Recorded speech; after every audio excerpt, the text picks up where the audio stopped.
आज ये संसार की निष्ठा है ना, कतरी जबरदस्त निष्ठा। आज की आ निष्ठा जाने इतरप होवे छेदे तो अपन बराबर है वहाँ खाली। और बच्चे संसार की निष्ठा सपना में भी न रहे। संसार का चिंता भाव को निश्चय हो गए छेदे जाने शुद्ध आत्मनिष्ठा है।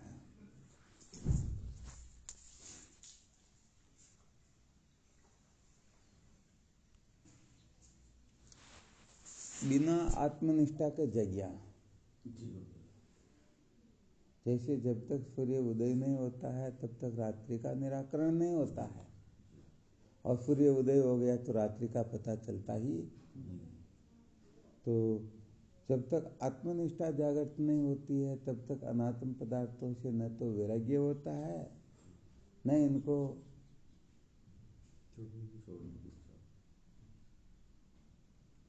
इनको हम ऐसे पकड़े रहते हैं, इनके साथ ऐसे तादात्म्यपन कर लेते हैं कि इनको ही अपना स्वरूप समझने लग जाते हैं। तो आत्मनिष्ठा जागृत होने मात्र से भले ही आत्मा का अप्रोक्ष ज्ञान नहीं हुआ हो, प्रोक्ष ज्ञान भी हो जाए ना, तो भी ये संसार पता नहीं कहाँ चला जाता। और आत्मनिष्ठा जागृत होने पर तो संसार का अत्यंता भाव निश्चय हो जाता है। परंतु ये आत्मनिष्ठा तभी जागृत होती है जब हम आत्मा को सबसे श्रेष्ठ, सबका अधिष्ठान, सबका दृष्टा साक्षी परमार्थ तत्व समझ ले, निश्चय कर ले। भले जानकारी नहीं है, जानते नहीं है, परंतु ऐसा जब हम विचार करने लगते हैं, अनुभव करने लगते हैं, ईश्वर प्रवृत्त होते हैं, तो ये संसार की अनात्मनिष्ठाएं शिथिल होने लगती है। तो यहाँ पर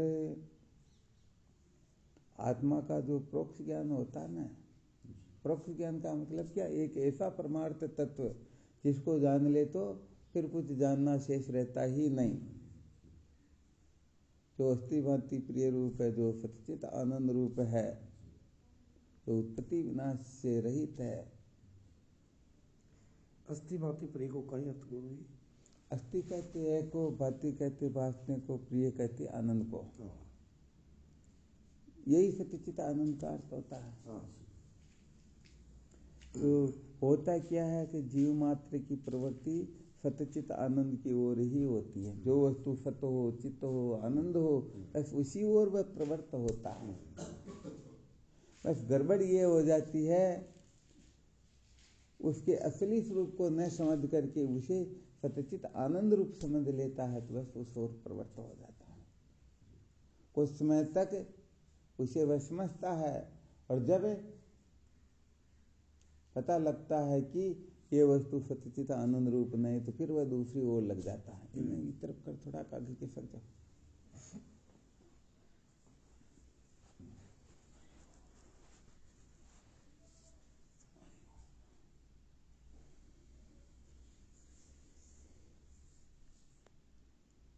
जीव मात्र जो है विषयों की ओर प्रवृत्त हो रहा है, तो इन विषयों को क्या समझ रहा है?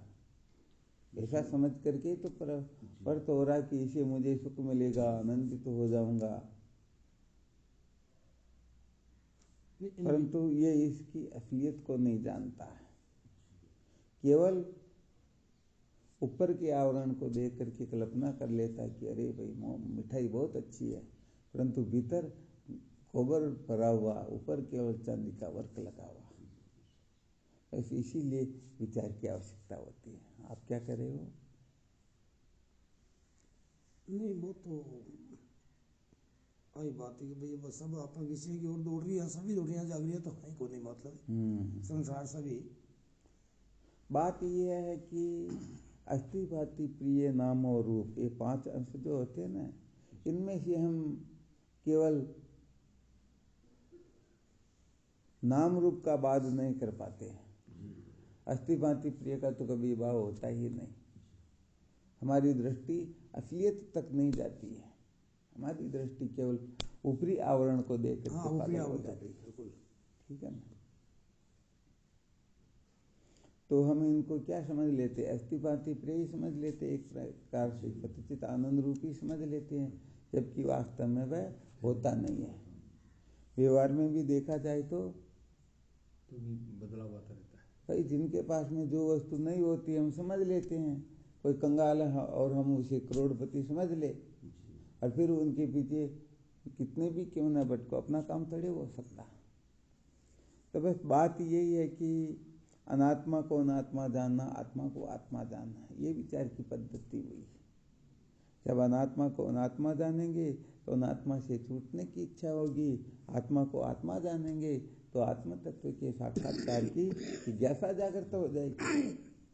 और जब आत्म तत्व का यथार्थ बोध होगा तो क्या होगा? यथार्थ बोध होते ही ये अनात्म पदार्थों के प्रति जो आग्रह है, ये सत्य है, प्रिय है, रमणीय है, इनको प्राप्त करके मैं अजर अमर हो जाऊंगा, सुखी हो जाऊंगा, कृतार्थ हो जाऊंगा, मनुष्य जीवन सार्थक हो जाएगा, ये सारे शांत हो जाते हैं ना। हाँ, तो कुल मिलाकर के जब तक आत्मनिष्ठा जागृत नहीं होती है, आत्मबोध नहीं होता है, तब तक ये जीव दीनहीन बना रहता है। क्या बना रहता? दीनहीन बना। हाँ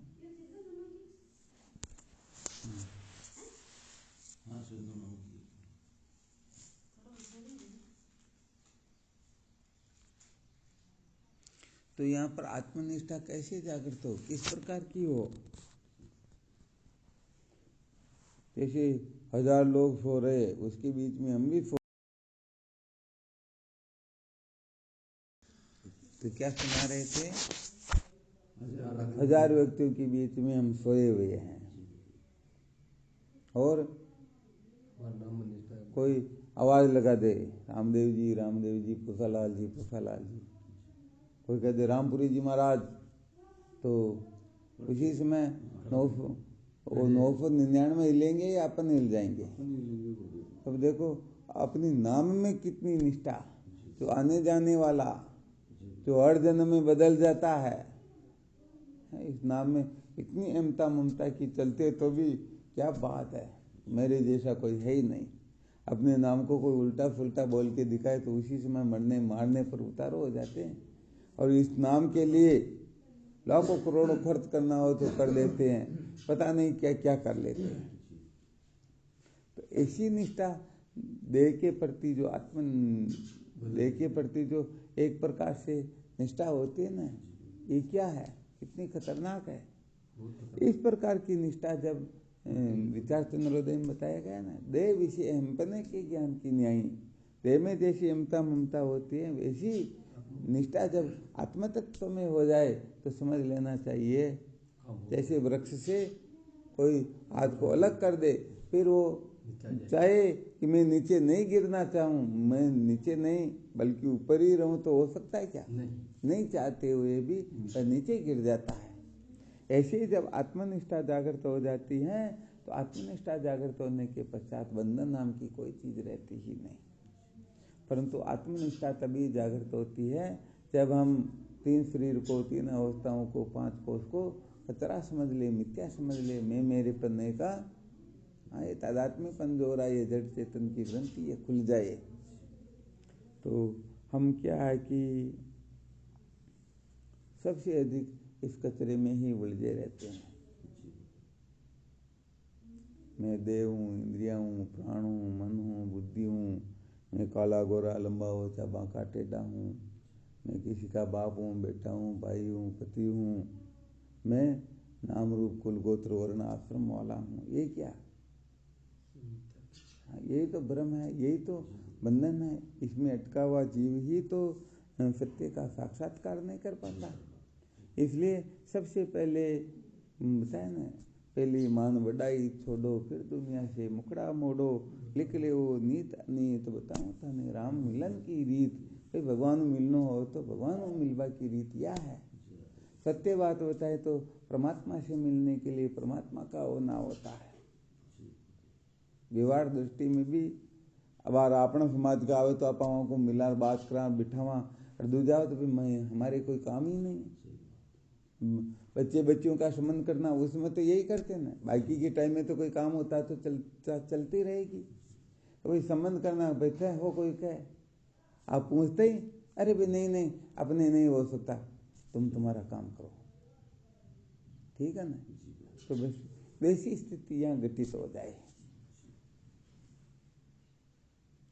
तो कुल मिलाकर के ये अनात्म पदार्थों के प्रति सत्यत्व बुद्धि जो है, ये मैं मेरापना जो है, यही अनादिकाल से अपने को जन्म मृत्यु की श्रृंखला में भटका रहा। और जब तक यह समय सत्य प्रतीत होते रहेंगे तब तक तो बंधन से छूटने का सपना भी नहीं देखना चाहिए, क्योंकि हम इसी से तो बंधे हुए हैं। इनको झूठा समझ लिया, जितने अंशों में झूठा समझ लिया समझो उतने अंशों में मुक्ति हो गई। ऐसा नहीं कोई शरीर से कोई प्रकाश निकल जाएगा या ऐसा वैसा हो जाएगा, ऐसी कुछ घटनाएं कुछ नहीं होती हैं। हम जिससे बंधे हुए हैं कितने प्रतिशत छूट गए, शरीर से कितना वैराग्य हुआ, इंद्रियों से कितना वैराग्य हुआ, प्राण मन बुद्धि से कितना वैराग्य हुआ, कितना हम इनका असली रूप समझ सके, इनमें हमारी अमता ममता कितनी निकली। तो हम तो ऐसे सोए हुए हो फिर भी कोई जगाए तो नाम सुनते ही जग जाते हैं। तो समझ लेना चाहिए यहाँ कितनी हमारी अमत्व ममत्व बुद्धि बैठी हुई है। तो यहाँ पर तो सत्य बात यह है कि भगवान सुरेश्वराचार्य जी महाराज वार्तिक में लिखते हैं, जितना जितना त्याग करोगे उतना उतना प्रत्यगात्मा का अनुभव हो जाएगा। यदि स्थूल शरीर के धर्मों से छुटकारा प्राप्त कर लिया तो समझो वहाँ तक आप कक्षाएं पार कर चुके हो। ये कहने का मतलब हर किसी के वश की बात नहीं होती है। कामी क्रोधी लालची यहाँ से भक्ति न होई, भक्ति करे कोई सूरमा जात वरण को खोई। हाँ, नाते रिश्ते करने हो तो इसके लिए ये करना होता, परंतु भगवत प्राप्ति करनी हो तो इसलिए सबसे बड़ा मूल सूत्र बताया गया है, यदि भगवान को प्राप्त करना है तो भगवान के जैसा बनना होता है। भगवान का वास्तव में नाम क्या है, रूप क्या है, यदि विचार करेंगे तो बताओ भगवान का कोई नाम होता है क्या? नहीं है। कोई रूप होता है क्या? नहीं। तो हम तो नाम रूप बने हुए हैं ना। भगवान का कोई कुल गोत्र होता है क्या? नहीं। भगवान का कोई वर्ण आश्रम होता है क्या? नहीं। हाँ, इसलिए सत्य कहे तो भगवान न साकार होते हैं न निराकार होते हैं। यदि साकार समझ लिया तो निराकार कौन है, निराकार समझ लिया तो साकार कौन है। उदय बाबा जी महाराज के पास एक आर्य समाजी गया और कहने लगा, महाराज क्या बात करते हो, ईश्वर तो सर्वथा निराकार होता है। तो उदय बाबा जी तो पकड़ों की भाषा में बोलते थे। उन्होंने कहा ईश्वर निराकार है तो साकार कौन, क्या तेरा चाचा है क्या? अरे सब कुछ वही तो है, वही साकार है, वही निराकार, वही उनसे विलक्षण है। वो तो साक्षात परमात्मा, और परमात्मा ही तो सब रूपों में है। परमात्मा को छोड़ के बताओ कौन क्या है। इसलिए सचमुच में यदि परमात्मा तत्व का साक्षात्कार करना हो, परमात्मा को प्राप्त करना हो, तो परमात्मा जैसा होता वैसा ही अपने को बनना होता है। यदि पानी में मिलना है तो पानी जैसा बनना होगा। पानी को पानी में मिला दो तो द्वैत दिखाई देता क्या? द्वैत नहीं होता। और दूध मिलाओगे तो श्वेत रंग दिखाई देगा। कंकर डालोगे तो भी कुछ न कुछ। तो यहाँ पर परमात्मा प्राप्ति के लिए उनके योग्य होना होता है।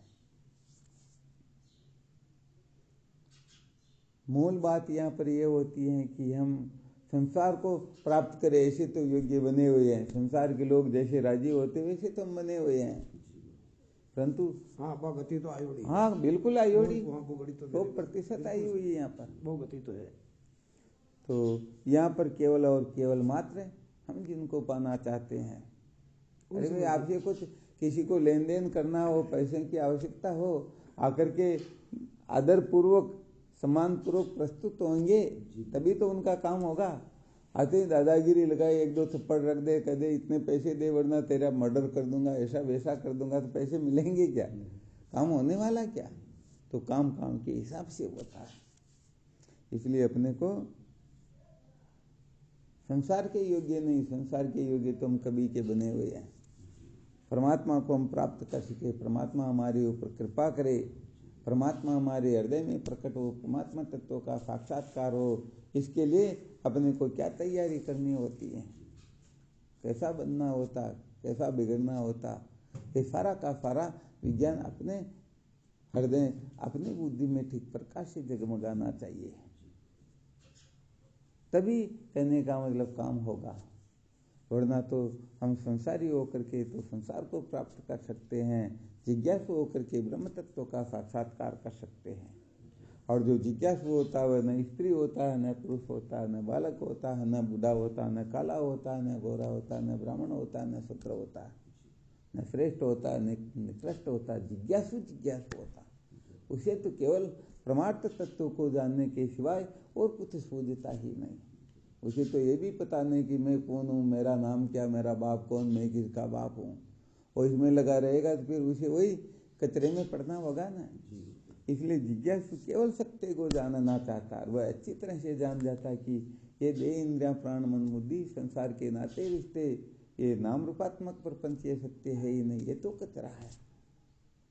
वास्तव में इनको बनाए रख करके, इनके पीछे पागल होकर के जीवन भर इनके प्रति अपने को समर्पित करके अंततों तो हम दुख ही प्राप्त कर सकते हैं, सुख तो प्राप्त होने वाला है ही नहीं।